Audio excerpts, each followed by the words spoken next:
Muito fácil, Ageu, ficou muito fácil, e nós também temos esse bendito privilégio de aprendermos com Ageu, e às vezes fica até difícil a gente condensar a mensagem. Então Ageu é tão especial na sua mensagem que às vezes fica difícil condensarmos. Mas vamos lá, vamos ler de novo, do verso 6 até o verso 9, que é onde nós estamos nesse terceiro módulo. Pois assim diz o Senhor dos Exércitos: ainda uma vez, dentro em pouco, farei abalar o céu, a terra, o mar e a terra seca. Farei abalar todas as nações, e as coisas preciosas de todas as nações virão, e encherei de glória esta casa, diz o Senhor dos Exércitos. Minha é a prata, meu é o ouro, diz o Senhor dos Exércitos. A glória desta última casa será maior do que a da primeira, diz o Senhor dos Exércitos. E neste lugar darei a paz, diz o Senhor dos Exércitos. Nós, naquele primeiro momento lá, irmãos, nós começamos a ver que a função de Ageu era centralizar a nação de Judá. Apesar de Judá ter voltado, parte de Judá ter voltado do exílio, Judá ainda continuava debaixo do Império Persa. Então não era uma nação livre, não era uma nação livre. Era uma nação que estava debaixo do poderio do Império Persa ainda. Eles tinham recebido como se diz, um salvo-conduto para irem até a Jerusalém e construir ali, ou reconstruir ali, os muros, que foi com Neemias.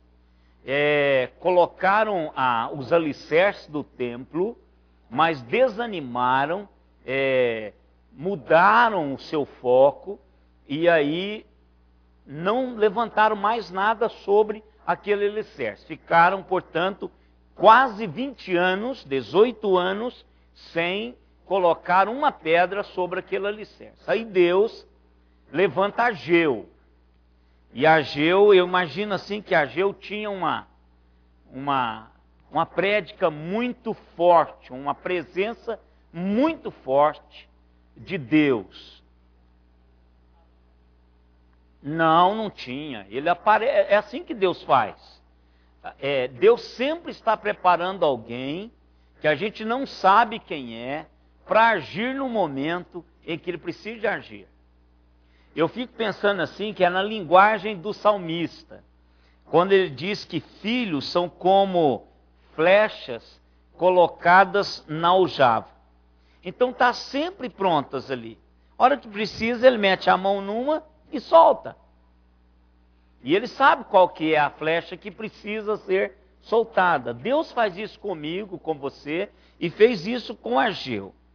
Então o que foi que nós aprendemos basicamente até aqui? Porque nós precisamos de ter essa compreensão, esse panorama, essa compreensão global, essa cosmovisão do que nós estamos aprendendo. Eu queria voltar um pouquinho atrás, para que a gente, em outras palavras, pudéssemos relembrar daquilo que nós já aprendemos.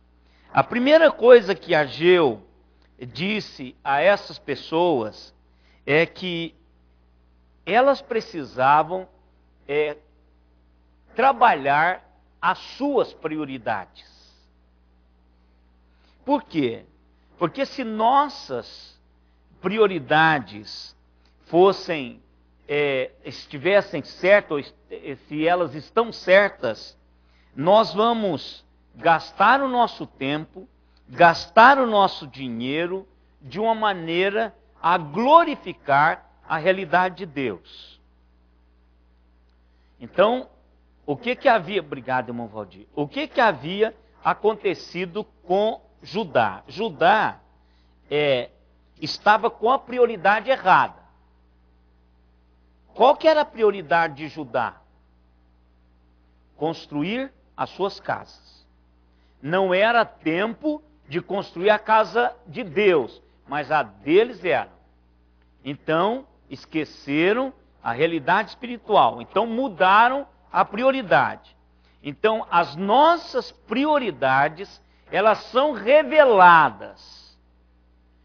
Como nós gastamos o nosso tempo e como nós gastamos o nosso dinheiro. O Weber falou um negócio interessante um dia desse. Nós estávamos falando... Aí nós temos vinho aqui, para ilustração vivinha, né? Do jornal de ontem, de hoje da manhã. Mas eu vou contar essa do Weber. Falando sobre uma pessoa que gastava todo o dinheiro dela investindo em peixe de ornamento. Fazia, não sei, um aquário, investia isso. Aí eu disse, é claro, né? Porque cada um escolhe em que gastar o seu dinheiro. E isso define qual sua prioridade. Sua prioridade. Por exemplo, tem gente que vendeu carro, divorciou, terminou namorado, largou o filho para trás para assistir o Corinthians no Japão. Corre o risco de ser mandado embora, porque eu vi essa entrevista. Mas você, não, ele não quis liberar, mas eu vou assim mesmo. Mas quando você votar? Quando votar, o Corinthians vai ser campeão. Então, isso é uma questão de prioridade. Se as nossas prioridades são equivocadas, a vida para de funcionar. Quando se relaciona com Deus. E o que Ageu estava fazendo exatamente nessa primeira mensagem é levar as pessoas a realinhar as suas prioridades com as prioridades de Deus. E esta foi o primeiro enfoque de Ageu, que nós aprendemos, isso em outras palavras. Então Ageu diz, gente, vocês estão dizendo que ainda não é tempo de construir o templo, mas olha, quando vocês vieram para cá, há 18 anos atrás, esta era a prioridade de Deus. Construir os muros e erguer o templo novamente. Só que eles inverteram as prioridades. Então, quando as prioridades são equivocadas, é como se Deus pusesse uma pedrinha no fluxo de água. Não irriga, logo não produz. Não produz. Então a primeira lição que nós aprendemos foi esta. Então Ageu chega, mostra para eles, trabalha aquela realidade e Ageu precisava de fazer isso. Porque sem essa prioridade alinhada às prioridades de Deus, era como correr contra nada, ou atrás de nada. Esmurrar o vento, patinar o tempo todo no mesmo lugar. É andar de esteira. Você anda e não sai do lugar. Está no mesmo lugar. Cadeira de balanço. Também. Movimenta e não faz nada. Só movimenta. Não é? Então, as prioridades de Deus é que dão as realidades dos acontecimentos de Deus nas nossas vidas. E Ageu trouxe essa mensagem. Então, quando Ageu conseguiu mobilizar o coração do povo, trabalhar o coração do povo, o Espírito Santo de Deus vem e dá aquele impulso. Mas aí vem outro momento de desânimo. Aí Ageu diz, não, vocês não podem parar. e Deus deu uma nova mensagem. E nós vimos que o motivo de desânimo daquele povo foi exatamente que eles se sentiam que a sua contribuição era uma contribuição insignificante. Que a glória do ontem era muito maior do que a glória do que eu estou fazendo agora será. Esse foi o problema. E nós estudamos isso aqui, mostrando que não era a visão de Deus sobre isso. Então o que Deus faz com eles? Primeiro, faz aquelas perguntinhas que nós já estudamos exaustivamente, para fazê-los pensar, porque é assim que Deus faz conosco, não é? Algumas vezes Deus nos barra para fazer a gente pôr a cachola para funcionar, não é? Para a gente ver aonde que a gente precisa acertar, onde ficou o primeiro amor, aonde a gente... É isso que Deus faz. Deus mexe com gente, com ser pensante. Então Deus às vezes nos leva a pensar, e foi o que Ele fez. Mas Deus diz algo muito especial para esse povo. Deus diz que estaria com eles. E aqui, eu fui essa semana trabalhar um pouquinho. De vez em quando eu cato uma palavra assim do hebraico e dou uma trabalhada. Isso é para exercício meu mesmo. O exercício exegético que eu faço. Não é para pregar. Eu estou tentando trabalhar um pouquinho sobre a paz, porque vai ser domingo que vem a lição seguinte da manjedoura, aliás, do Natal, o significado real do Natal é sobre isso. E na quarta-feira seguinte vai ser também sobre a paz. Então nós vamos falar sobre paz duas vezes, só que uma no Antigo Testamento, olhando para o futuro, e a outra no Novo Testamento, que já era o futuro. O de Ageu, ele está apontando para a frente. O de domingo que vem, nós já estamos no futuro. São duas realidades diferentes. Uma paz no hebraico e uma paz no grego. São duas palavras diferentes.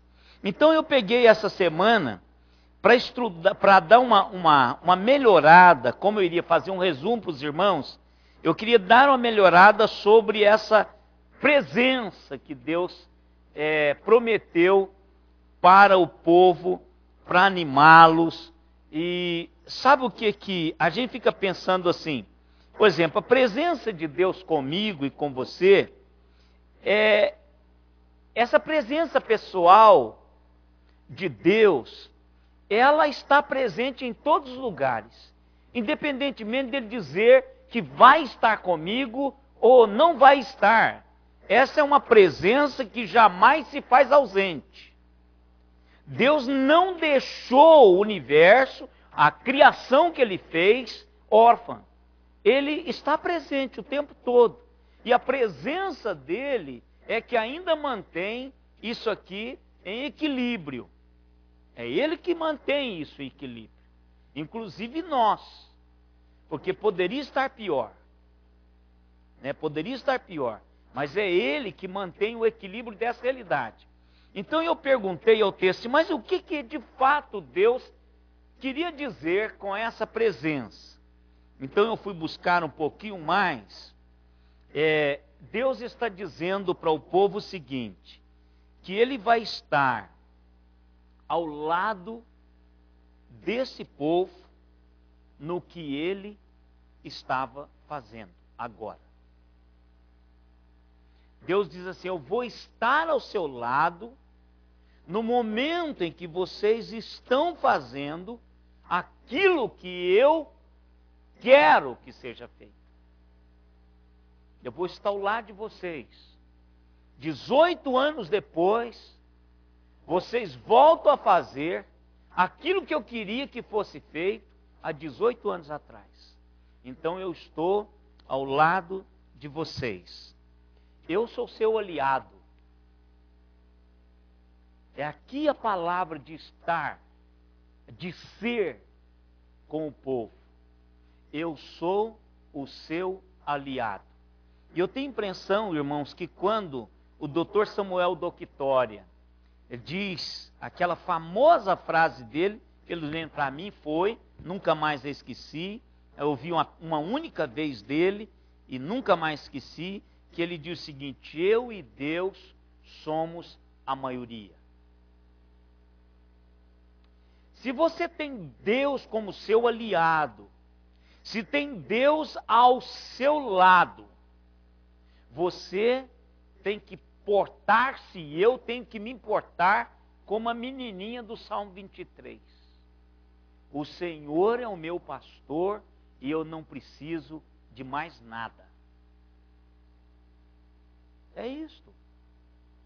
Então Deus deu a eles esta lembrança. Olha, eu sou seu aliado. Sou seu aliado.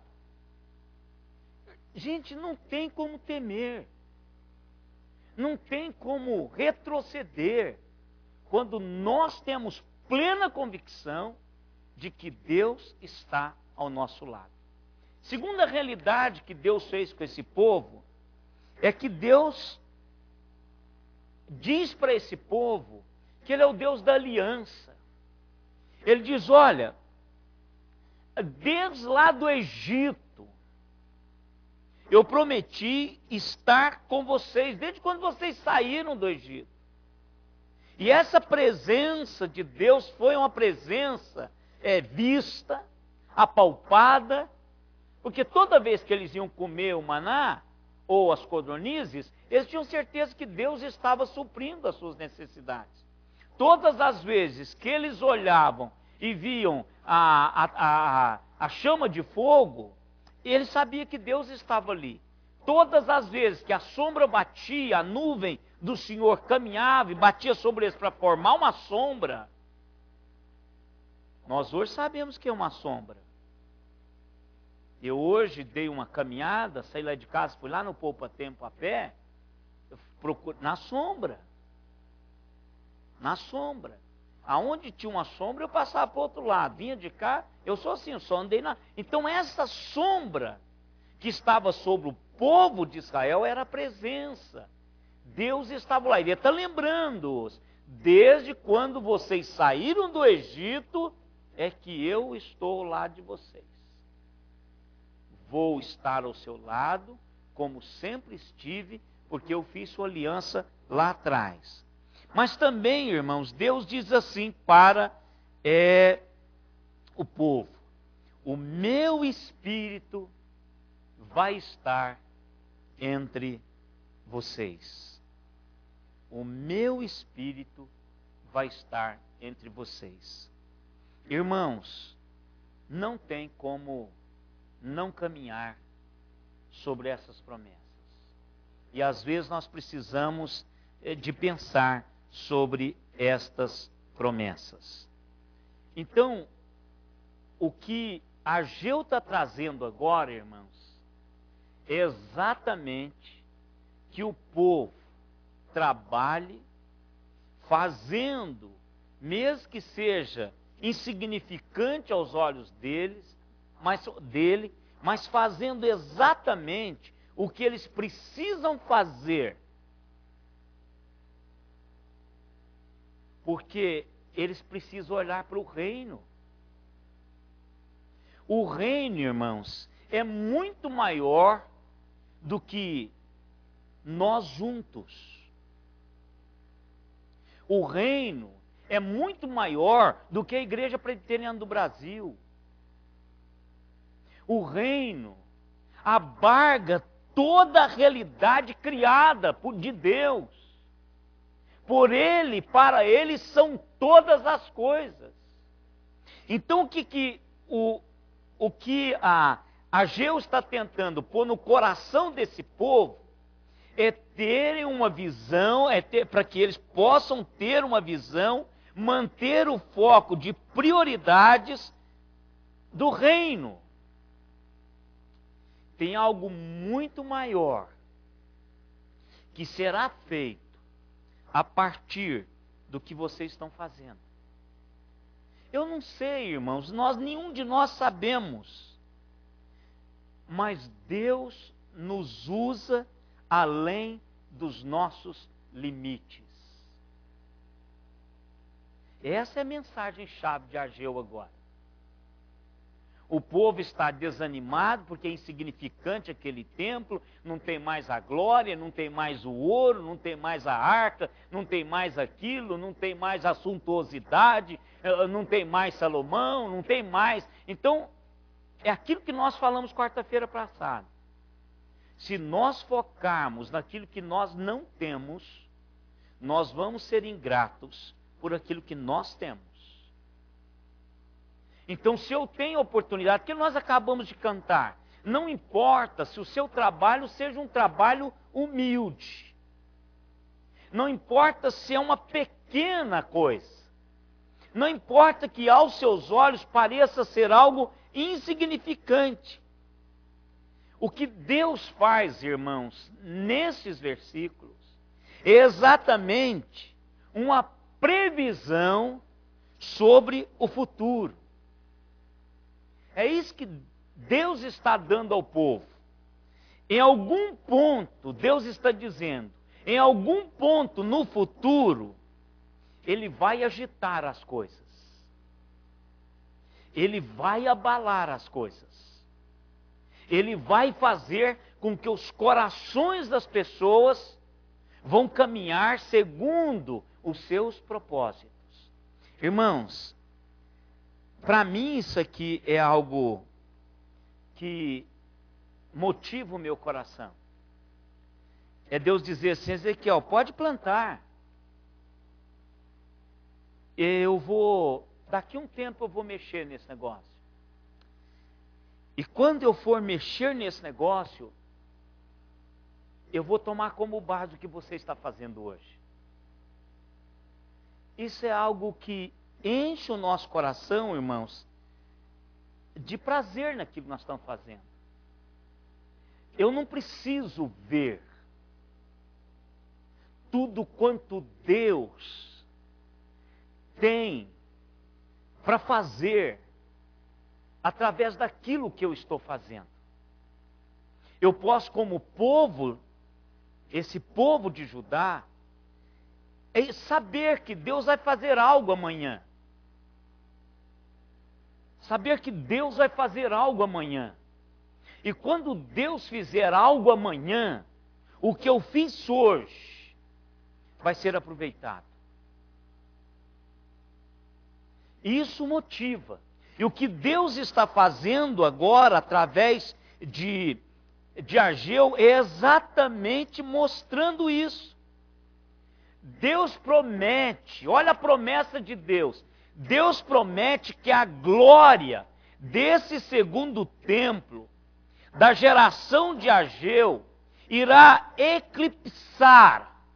Achei essa palavra no dicionário mesmo para mostrar isso.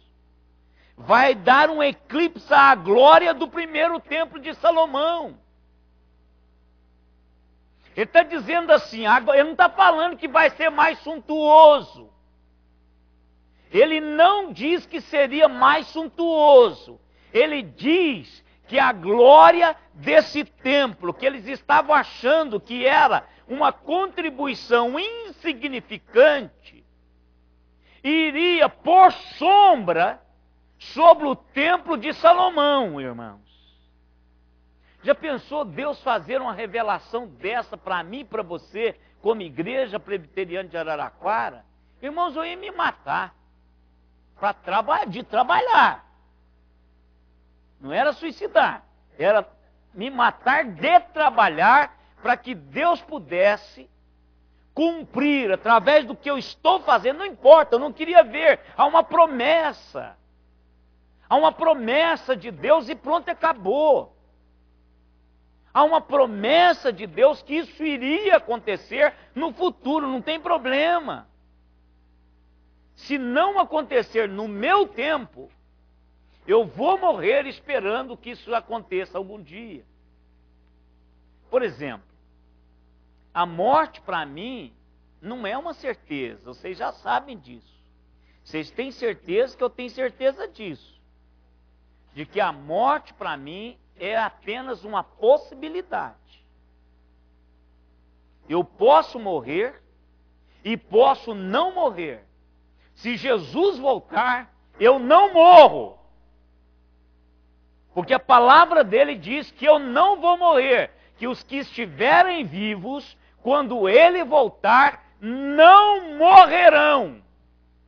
Mas se eu morrer, eu tenho certeza absoluta que quando ele voltar, eu vou levantar de onde vocês me colocarem. Não importa.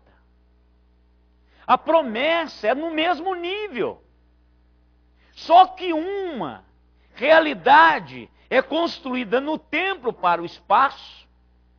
E agora, essa realidade dos judeus era uma realidade que a glória iria se manifestar ali no templo. Seria muito maior.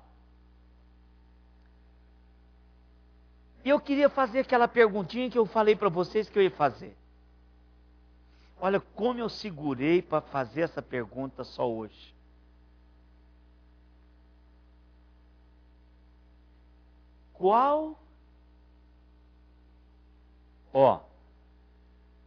Todos os verbos desse texto que nós lemos estão no futuro. Todos os verbos. Olha lá. Farei abalar, futuro. Não é isso? Olha lá. Virão, futuro. Encherei, futuro. A glória daqui será maior do que o outro. Então, tudo futuro. Então, a pergunta: qual a glória do segundo templo que o primeiro templo não teve?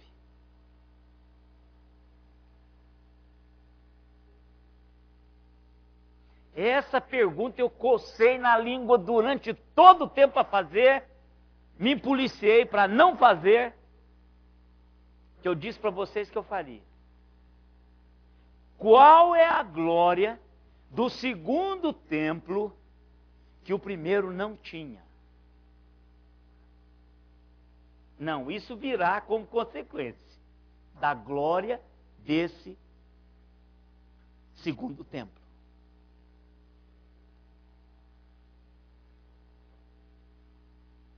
Vamos pensar. Qual a glória do primeiro templo? Além da sua suntuosidade, além da sua arquitetura nababesca, não é? Qual era a glória do primeiro templo? Isto. Era a Shekinah de Deus. A presença de Deus, entre aspas.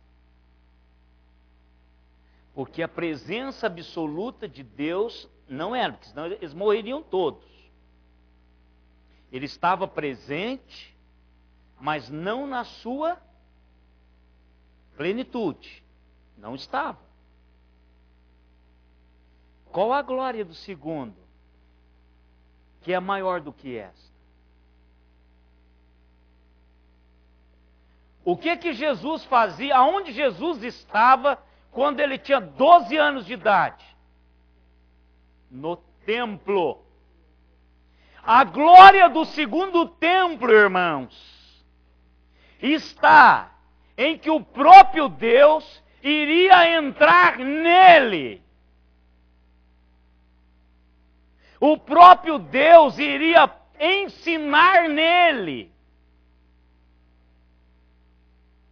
Jesus Cristo é a encarnação desse Deus, e ele estava em corpo dentro do templo. Esta é a maior glória.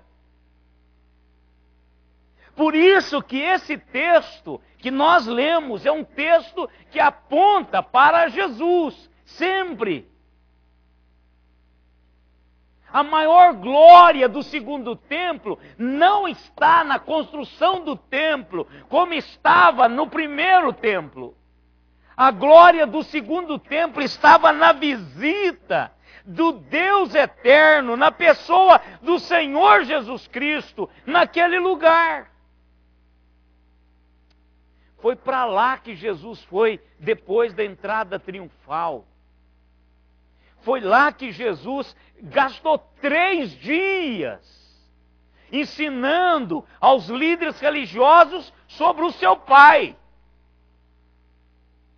Com 12 anos de idade, ele já discursava com sabedoria com os doutores da lei. 3 dias ele ficou discutindo e ele ensinando, ele mostrando quem é Deus. Quando a mãe dele dá aquele puxão de orelha nele, onde você estava, menino? Ele diz, eu estava na casa do meu pai, tratando das coisas do meu pai. Mas que isso, seu pai estava comigo. Aí essa é uma conversa que não está registrada. Mas toda mãe iria fazer essa pergunta. Mas ela era uma mulher sábia. Ela guardava consigo mesmo, não é? Essa realidade. Então o templo construído por Salomão jamais poderia reivindicar de que o Deus eterno pisou nele. Irmãos, pensa vocês. Eu não sei qual é a dimensão dessa realidade, mas tudo quanto Deus faz na minha e na sua vida, não importa os pequenos começos, não importa se é um tempo que parece que não vai ser tão grande, não vai ser tão... Deus tem grandes planos para o futuro. Deus queria dizer para aquele povo, olha, vocês estão achando insuficiente isso aí, mas eu quero dizer para vocês que eu tenho grandes planos por isso que vocês estão fazendo. Esse templo vai vazar os séculos. Claro que no ano 70 depois de Cristo, ele foi destruído. No ano 70 depois de Cristo, esse templo foi destruído porque ele cumpriu o seu papel. Então, Deus motivou esse povo abrindo essa janela para o futuro e projetando no coração deles para que eles pudessem entender uma coisa, que Deus trabalha além das nossas limitações. Deus, a visão de Deus é muito maior do que a minha e a sua, do que nós estamos fazendo hoje. Quando mantemos o foco nas prioridades do reino de Deus, em meio ao nosso desânimo, Deus nos usa para além das nossas limitações. Nós não podemos perder este visto, irmãos.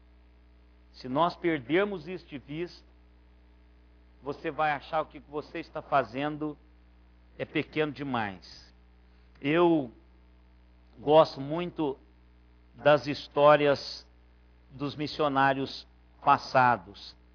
E eu fui procurar, porque eu já tinha noção do que havia acontecido com esse missionário. Uma das coisas que mais me impactou quando eu lia a biografia desse missionário, David Brainerd, que ele morreu com 29 anos de idade.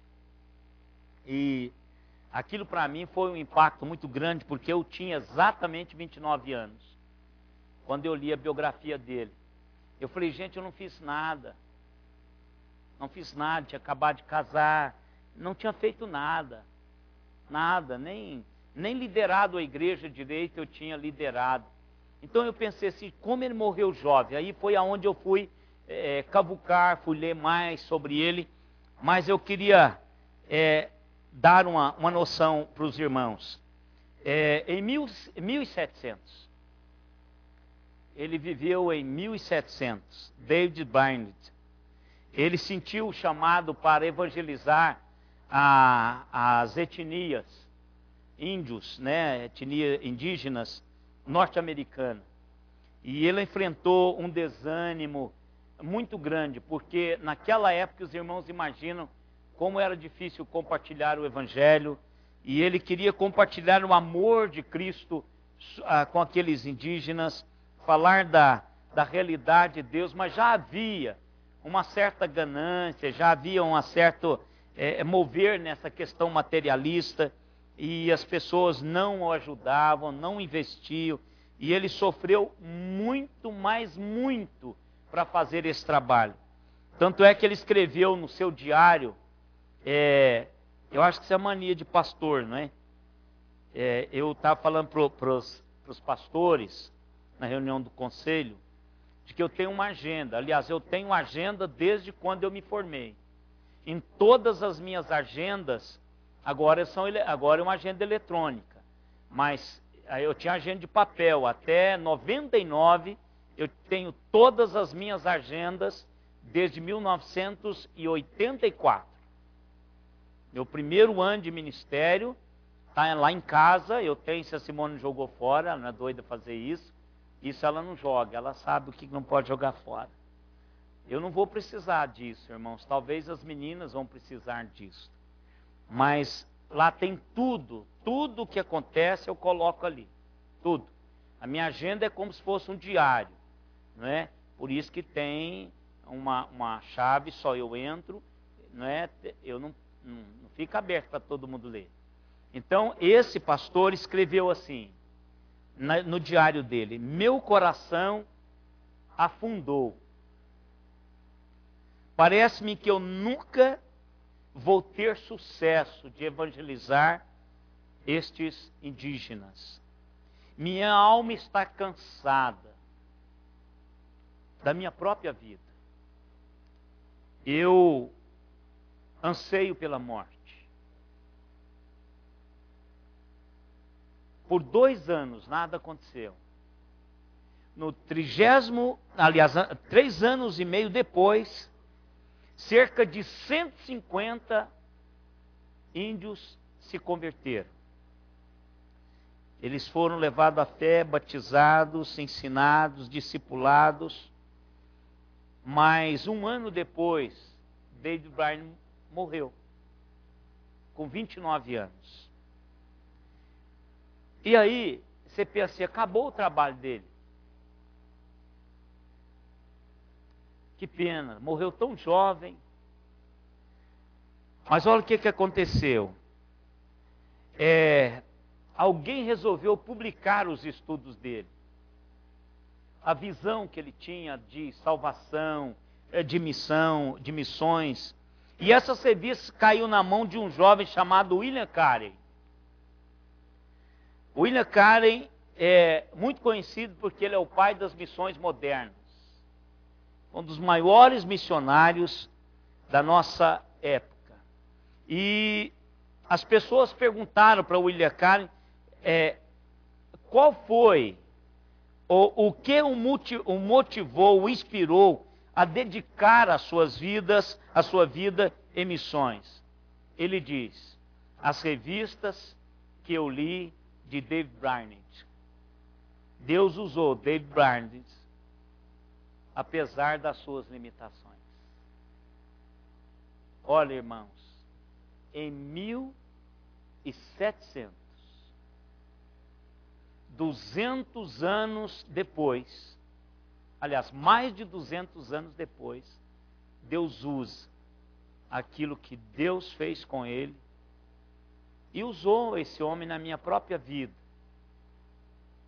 Quando eu li, foi a primeira vez que meu coração bateu forte com relação ao meu compromisso com missões, que está até hoje. Que está até hoje. Tanto é, irmãos, que quando eu li esse livro, eu fiz a minha primeira viagem missionária. Eu fui ao Paraguai, lá para Assunção, deixei a Simone e a Lívia pequenininha, a Letícia, pequenininha, e fiquei 30 dias com operação mobilização no Paraguai. Um país com regime militar, que era da época do Stroessner ainda. Então eu fiquei ali esse tempo. De lá para cá fui à África, voltei ao Nordeste para trabalhar de novo. E motivou a mim, ainda no século XX. Então, o que Deus quis colocar no coração desse povo é a mesma coisa que Deus quer colocar no meu e seu coração. Deus gosta de usar-nos além das nossas limitações, porque com isso Ele recebe a glória para Ele mesmo. Então Deus quis mostrar para esse povo que não menosprezasse aquele templo que parecia não ser uma grande coisa, mas que Deus iria trazer salvação, que Deus iria produzir realidades espirituais naquele lugar que eles estavam construindo. Então, irmãos, o desafio para mim e para você hoje à noite é este: Deus trabalha além das nossas limitações. O que Deus quer é que eu e vocês façamos direito aquilo que nós temos que fazer hoje. Amanhã é outra coisa e Deus sabe o que vai fazer. Hoje, já com essa mensagem na mente, eu fui, não foi hoje, foi ontem que eu fui no IEDA. Foi ontem. Eu estava olhando o IEDA. Quando nós compramos ali no IEDA, era mais mato do que hoje. Depois que nós compramos lá, eles já asfaltaram a rua de trás, já tem uma travessa, já abriu mais avenida. E lá vai ficar fincado por volta de R$500 mil. Dinheiro do Senhor que nós trouxemos aqui. E aí, humanamente falando, você olha assim e fala, puxa, que desperdício. São 2.000 metros quadrados. Um templo fantástico, um local de culto, a metade do nosso aqui. Uma área para fazer do tamanho desse nosso. Mais uns 1.000 metros de terreno ociosos lá. Mas eu fico pensando assim, irmãos, o que vai ser aquele bairro daqui a 50 anos?